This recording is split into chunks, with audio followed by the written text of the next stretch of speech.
हम लोगों ने किया, उन्होंने नहीं किया। इसलिए तो हम लोग कहते हैं हेमंत हटाओ, बड़का गांव बचाओ। रघुवर जी के साथ पारदर्शी तरीके से बातचीत हुई, तब मुआवजा पैकेज बना, सबकी सहमति से मुआवजा पैकेज बना। ये डबल इंजन की सरकार होती है। विधायक बोलती हैं कि वो तो हमने बढ़ाया है। विधायक का स्टेटमेंट है हमारे पास कि हमने मुआवजा बढ़ाया है। 60-40 को लेकर जो छात्र अभी रोड पे हैं, आज भी बंदी था, कल भी बंदी था, परसों मसाल जुलूस था, पर इसके बारे में क्या बोलेंगे? सर सवाल ये है मेरा कि कोल कंपनियों के द्वारा जो खनन किया जा रहा है, वहाँ से लोग जो विस्थापित हुए हैं, उनका विकास ना किए हुए, अगर उनका विकास नहीं होगा तो भारत देश का विकास कैसे होगा? उनका विकास ज़रूर होगा और हो भी रहा है। आपको मालूम है कि बड़का गांव में विस्थापित जो लोग हैं, बहुत सारे उन लोगों को मुआवजा मिला है, रोज़गार मिला है। उनके परिवार के बहुत जन जो हैं वो अब हज़ारीबाग में भी हैं, हज़ारीबाग में उनको सब सेवाएं मिल रहे हैं। और जो हम लोगों ने मुआवजा का पैकेज यहाँ दिलवाया है बड़का गांव में, वो देश में सर्वश्रेष्ठ है।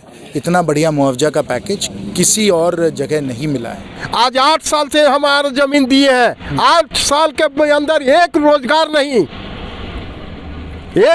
नहीं। आपने पूरा जमीन दे दिया, खेती वाला जितना जमीन था सब दे दिया। हाँ, दिए हैं, आज तक एक रोजगार नहीं। दूसरा में अभी भी आश्वासन देते दे रहा है, अभी तक कुछ नहीं दे रहा है। किसी को नौकरी नहीं दिया? आपके घर में से किसी को नौकरी नहीं दिया, कोई का नहीं। दुखद बात तो ये है, जहाँ तक विस्थापन का मामला है, कि राज्य सरकार की कमियों के कारण फर्जी लोगों ने पेपर वेकर बनाए हुए हैं, गलत तरीके से लोगों ने रोज़गार बनाने की कोशिश की है। तो अमल करने में इस मुआवजे के पैकेज को बहुत सारी कमियां हैं। वो राज्य सरकार और जो स्थानीय पदाधिकारी हैं, उन्होंने उसमें गड़बड़ किया है, इसलिए लोग दुखी हैं। लेकिन हर चीज़ को हम लोग सुधार ला रहे हैं।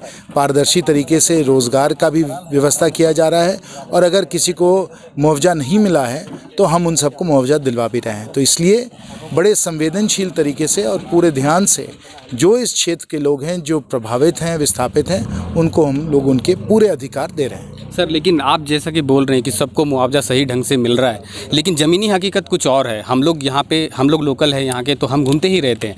अभी आप ले लीजिए, डाड़ी कला हो गया, सिंधवारी हो गया, चेपा हो गया, आप भी जानते रहेंगे, आप भी जुगरा से आते हैं, तो वहाँ जाके देखेंगे कि कंपनी पूरा विस्थापित नहीं करती है गाँव के, जिसके कारण लोग अभी भी धूल मिट्टी खाने को विवश है। वहाँ पे हो ये रहा है कि कंपनी अगर 150 मीटर में डंप कर रही है, सामने पब्लिक रह रही है, वही पब्लिक आपकी रिम्स जाएगी, एम्स जाएगी, जो कैंसर जैसी समस्या उनको उत्पन्न होगी।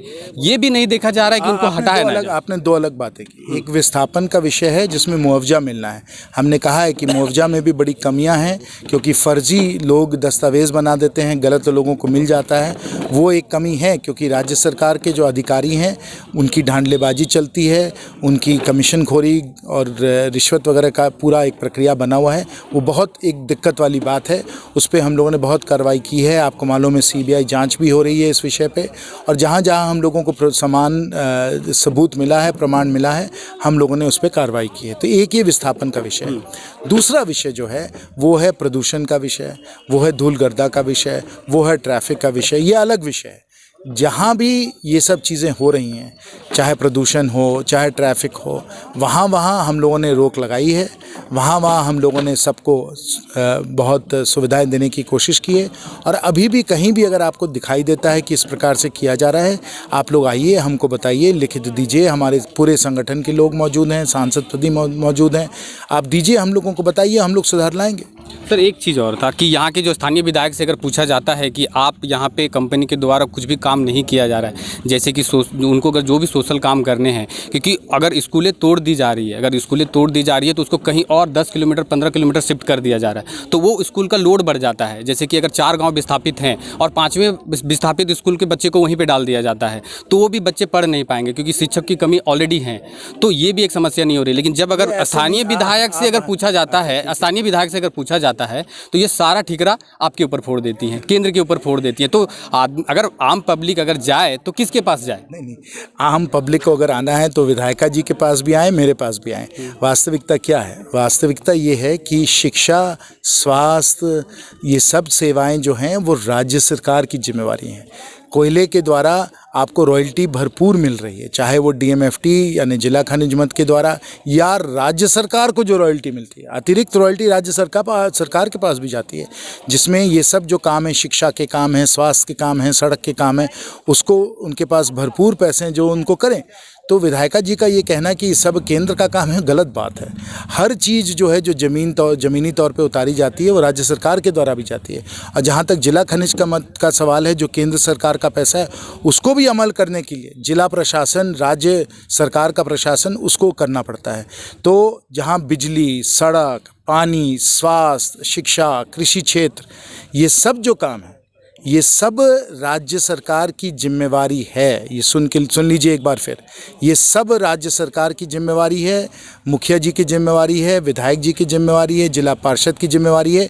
और अगर केंद्र से हम पैसा देते भी हैं, केंद्र से अगर आपको पैसा मिलता भी है तो वो पैसा राज्य सरकार के खाते में जाता है और राज्य सरकार की संस्थाएं, राज्य सरकार का प्रशासन उसको ज़मीन पे उतारती हैं। ऐसा थोड़ा है कि केंद्र सरकार से हम लोग आके यहाँ काम करते हैं, नहीं, वो काम राज्य सरकार को करना है, राज्य सरकार के अधिकारियों को करना है, राज्य सरकार की फाइल बनती है, राज्य सरकार का कैबिनेट जो है वो उसको पारित करता है। इसको आप समझ लीजिए, ये हम लोगों का संविधान है। हम लोग सिर्फ दिल्ली से पैसा भेज सकते हैं। और आज मैं पूरे विश्वास से आपको कह सकता हूँ और पूरे प्रतिबद्धता से कह सकता हूं कि हम लोग इतना पैसा आज झारखंड को भेज रहे हैं कि पैसे की कहीं कोई कमी नहीं है। इसलिए अगर कमी है, पैसे की नहीं है, काम की कमी है और मेहनत की कमी है। काम और मेहनत अगर हो और एकदम बिना किसी सेटिंग गेटिंग का काम हो तो हर काम आपकी पूरी हो जाएगी। और अगर कोई इससे अपना पल्ला झाड़ रहे हैं तो वो गलत कर रहे हैं। सर, एक और लास्ट सवाल ये है कि बड़का गांव में ज़्यादातर जीएम लैंड का प्रॉब्लम है जो अभी तक सॉल्व नहीं हो पाया है। लोगों ने पहले बंदोबस्ती करके वो ज़मीनें रखी, उसको साफ़ किया, सब कुछ किया, लेकिन आज जब वो मुआवजा लेने जाते हैं तो पता चलता है कि वो उनकी ज़मीनें है ही नहीं। तो जीएम लैंड का जो मैटर है वो आज तक अभी तक नहीं सुलझ पाया है, क्योंकि बहुत सारी ज़मीनें जीएम लैंड हैं पहले से, जो झाड़ था, जो लोगों ने साफ उफ करके बनाया था, तो उसका प्रॉब्लम अभी तक नहीं सॉल्व हो पाया है। इसका भी एक बहुत सरल इसका समाधान है और वो समाधान भी राज्य सरकार के पास है, क्योंकि ज़मीन के सब जो विषय होते हैं वो केंद्र सरकार नहीं तय करती है। संविधान पढ़ लीजिए दोस्त, संविधान में लिखा है कि जो ज़मीन के विषय हैं वो सब राज्य सरकार को तय करना पड़ता है। अगर हेमंत बाबू चाहें तो वो तय कर सकते हैं कि गैर मजुरवा ज़मीन में जिसकी रसीद कटी है उनको ऐसा मुआवजा मिलना चाहिए। उन्होंने एक बार कहा भी था कि वो विस्थापन आयोग नियोजित करके इन सब विषयों पे चर्चा करेंगे, लेकिन वो कोई काम नहीं हुआ। राज्य सरकार को तय करना है कि गैर मजुरवा ज़मीन वालों को क्या अधिकार मिलना चाहिए, क्या हक मिलना चाहिए।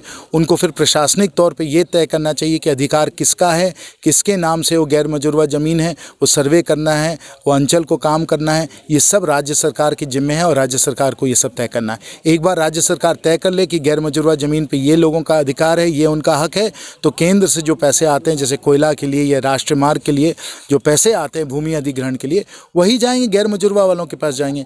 तो ये बात है, आपको विधायिका जी के पास ले जाना है, आपको राज्य सरकार के पास ले जाना है और कहना है उनको इसको आप तय करिए। एक बार वो तय हो जाएगा, उस नीति के आधार पे केंद्र सरकार आपको पैसे दे देगी। ये आपको समझना, आप पहल तो कर सकते हैं ना सर। लोग अगर लोग इतने विश्वास से अगर आपको वोट देते हैं, आपके पिताजी को भी इतने सालों से जिताते आ रहे लोग, यहाँ की जनता अभी भी आपको इतना लोग, लेकिन आप एक पहल कर सकते हैं उस चीज़ के लिए। हमने सिर्फ पहल एक बार नहीं की है, हमने पहल बहुत बार की है, अनेकों बार की है। और आपको याद होगा कि जब रघुवर जी की सरकार थी, डबल इंजन की सरकार थी, तो मुआवजा का जो पैकेज बड़का गाँव का बना वो हम ही ने बैठ कर रघुवर जी के साथ बनाया। पूरे बड़का गांव के सब जो वरिष्ठ लोग थे वो आए, एक सभा हुई, रघुवर जी के साथ पारदर्शी तरीके से बातचीत हुई, तब मुआवजा पैकेज बना, सबकी सहमति से मुआवजा पैकेज बना। ये डबल इंजन की सरकार होती है। विधायक बोलती है कि वो तो हमने बढ़ाया है, विधायक का स्टेटमेंट है हमारे पास कि हमने मुआवजा बढ़ाया। हमारे बहुत प्रयास करने के बाद यहाँ 5 लाख मुआवजा हमने बढ़ाने में हम कामयाब रहे। पूर्व में भी पूर्व विधायक निर्मला देवी के माध्यम से भी मुआवजा बढ़ाया गया था। आंदोलन के करने के बाद उन्होंने जितना हो सका अपने प्रयास से मुआवजा बढ़ाया। और पूर्व में पूर्व मंत्री श्री योगेंद्र साहू जी ने भी 5 लाख से 15 लाख मुआवजा बढ़ाया था। देखिए, स्टेटमेंट तो कोई भी दे सकता है, आप सब स्वतंत्र हैं, आप भी स्टेटमेंट दे दीजिए। भाई साहब यहाँ खड़े हैं, वो आप अगर बोल रहे हैं तो वो भी वो बोल रहे हैं कि हमने मुआवजा बढ़ाया है, और आप बोल रहे हैं कि मुआवजा हमने तय किया अरे है। देखिए, बोलने को तो कोई भी कुछ बोल सकता है। भाई साहब यहाँ खड़े हैं, वो भी बोल सकते हैं हमने किया है। लेकिन अगर उसको अगर आप मानने को तैयार हैं तो आप जाकर इतिहास देखिए, आप रिकॉर्ड देखिए, कब ये मुआवजा पैकेट का घोषणा किया गया था, क्या बैठकें हुई थी। वो तो इतिहास और रिकॉर्ड का मामला है, तो रिकॉर्ड तो क्लियर है, वो तो हम ही ने खुद किया हुआ है। तो इसलिए बोलने को तो कोई कुछ भी बोले, लेकिन आप हैं, आप मीडिया के व्यक्ति हैं, आपको जाके सच्चाई जो है, वास्तविकता जो है, इसको आपको ही उसको दर्शाना है, आपको ही बताना है। आप खुद जाकर निकाल लीजिए, यूट्यूब में अभी भी होगा, हाँ, जो अखबारों का है आप देख लीजिए, वो सब तो तय है ही, वो तो रिकॉर्ड पे है ही। तो इसलिए मुआवजा का पैकेज हम लोगों ने निर्धारित किया। जैसे मैंने अभी आपको पहले कहा है कि गैर मजुरवा ज़मीन वाला जो विषय है विकट समस्या है, लेकिन ये राज्य सरकार की बात है, राज्य सरकार इसको तय करे। मुख्यमंत्री जी आए हैं, कभी यहाँ लोगों से मिले हैं, पारदर्शी तरीके से उनकी बात हुई है? रघुवर जी की हुई थी, हेमंत बाबू की हुई है? नहीं हुई है। विधायिका जी ने यहाँ से एक प्रतिनिधि मंडल हेमंत जी के साथ बैठाकर इसका समाधान कराया है? नहीं कराया है। तो जब तक ये सब काम नहीं होंगे, ये ठोस कदम नहीं लिए जाएंगे, तो इसका समाधान कैसे होगा? और जहाँ तक मेरा सवाल है, मैंने इस विषय पे माननीय मुख्यमंत्री जी को अनेकों बार लिखा है, मुख्यमंत्री जी से मैंने कई बार कहा है मुझसे मिले इन सब विषयों पे, लेकिन हमको वो मीटिंग ही नहीं देते हैं। किसी भारतीय जनता पार्टी के सांसद की मीटिंग माननीय मुख्यमंत्री जी के साथ नहीं हो पाती है।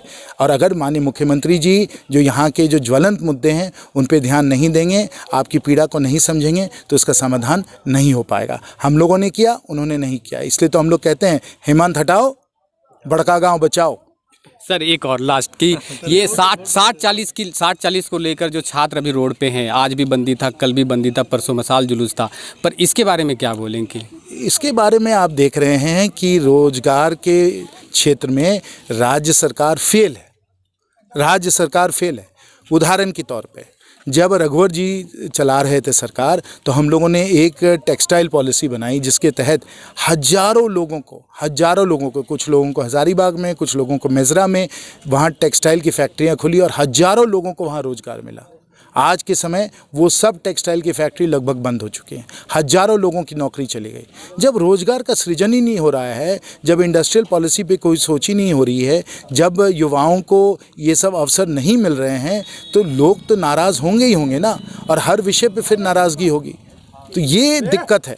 आपको राज्य सरकार को, आप चले जाइए गुजरात, आप चले जाइए महाराष्ट्र, आप चले जाइए जहाँ भी भारतीय जनता पार्टी की सरकार है, मध्य प्रदेश, और देखिए कि रोज़गार का सृजन किस प्रकार से हो रहा है। गुजरात में तो ये हालत आ गई, इतना रोज़गार का सृजन है कि गुजरात के युवाओं से काम नहीं हो पा रहा है। झारखंड के लोग, बिहार के लोग, सब जगह के लोग गुजरात जा रहे हैं, क्योंकि वहाँ रोज़गार का सृजन हो रहा है, क्योंकि वहाँ इंडस्ट्रियल पॉलिसी सही है, वहाँ सब जो बिज़नेस वाले हैं उनको प्रोत्साहन दिया जाता है। यहाँ तो कुछ है ही नहीं। जब माननीय रघुवर जी थे तो हम लोगों ने झारखंड के लिए इतना कुछ किया, इतना हम लोगों ने वाइब्रेंट झारखंड वगैरह वगैरह, हम लोग इस टाइप की हम लोगों ने बैठकें की, बहुत सारा निवेश आया। लेकिन आज के समय अगर आप देखें, हेमंत बाबू के समय कोई निवेश आया है झारखंड में?